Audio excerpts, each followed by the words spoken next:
Hi everybody, welcome back to another first in the series Cozy Mystery Review. And today I'm going to be reviewing A Spell for Trouble by Esme Addison. Now this is the debut book for this author, and it is the first in the Magical Apothecary series. So I was so excited to read this book because it takes place in North Carolina, which is where I live, my home state. So I'm always excited to read books by North Carolina authors or books that take place in North Carolina. Now, the location of the actual story, Bellamy Bay, is a fictional town, but it is near the southeast coast. From the description, I could kind of tell it was near Wilmington. So I was really excited to read this, and even more excited because Esme Addison is a North Carolina author. She lives in the same city that I live in. So I really wanted to read it. So for this particular book, the other draws for me that I really enjoyed is, number one, this is like a touch of a magical story. It doesn't have that high magic, but it does have magic woven in.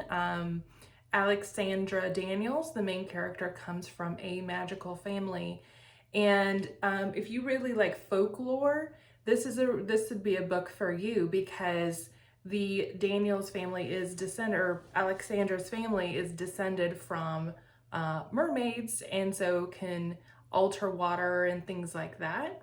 But I really like how Esme Addison works this in. It's very woven into their daily life. It's not overdone, which I really enjoy.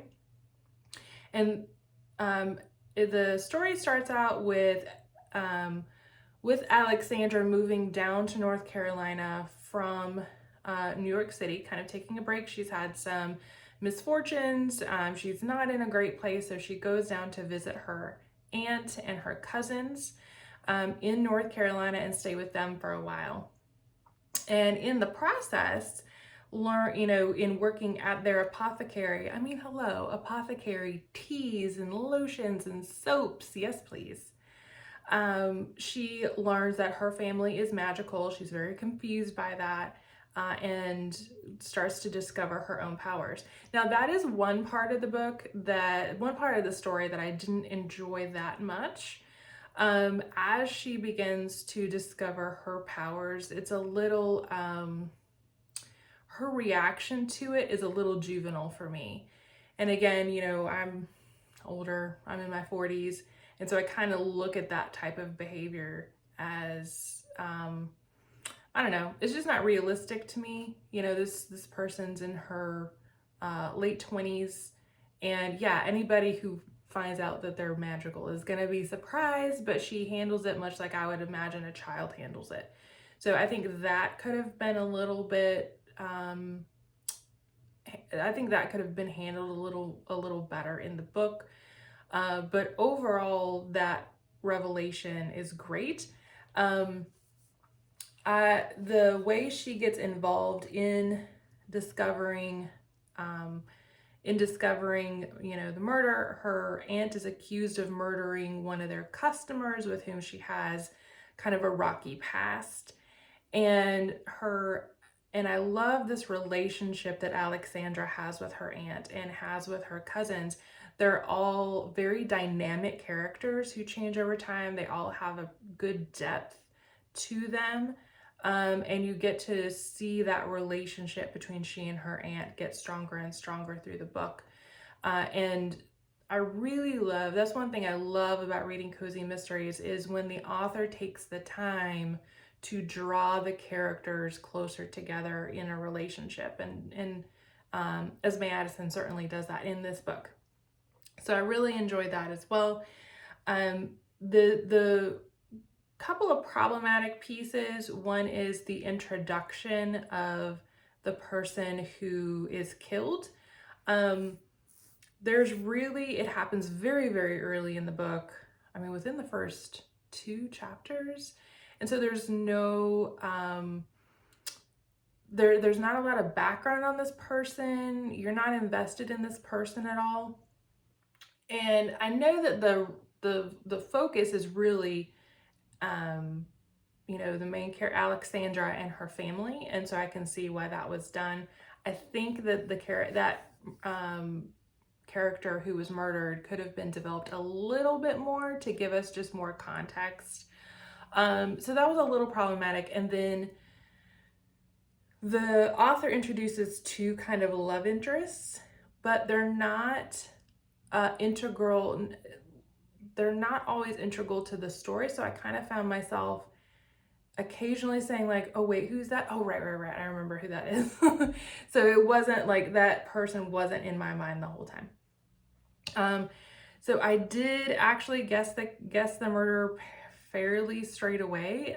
For me, it was pretty obvious, but I still wanted to read, like, even though I had a pretty good instinct that that's who it was, I still wanted to read the book. Just the setting and the relationships and the character dynamics was enough for me. I hope that in future books, Esme Addison brings the apothecary into it a little more.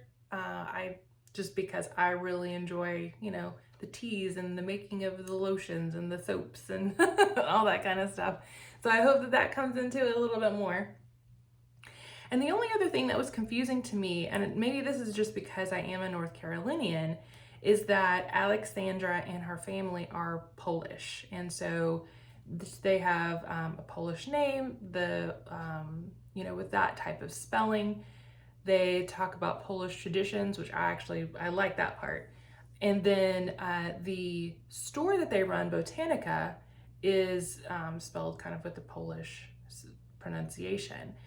And the only reason I say that this is problematic is just because living in North Carolina, I know that coastal North Carolina does not have any sort of significant Polish population. And it's kind of set up in the book that there is. And so just for me, it caused a little bit of a problem getting into it, because I just kept thinking, like, where are they? Like, there isn't a Polish population in that area. And so that was just a little bit problematic for me. But I see why she did it, because with the mystical tradition that Esme Addison talks about, you know, with the mermaids and the water magic and all that, that does derive from Polish lore, you know, many other lores as well, but Polish lore. So I can see why she did that. It was just a little confusing to me being from North Carolina, knowing that there are very few Polish families in that area. So I also did listen to the audio version of this one, and I really like the way that the audiobook for this was produced. Narrator did a great job, very even narration.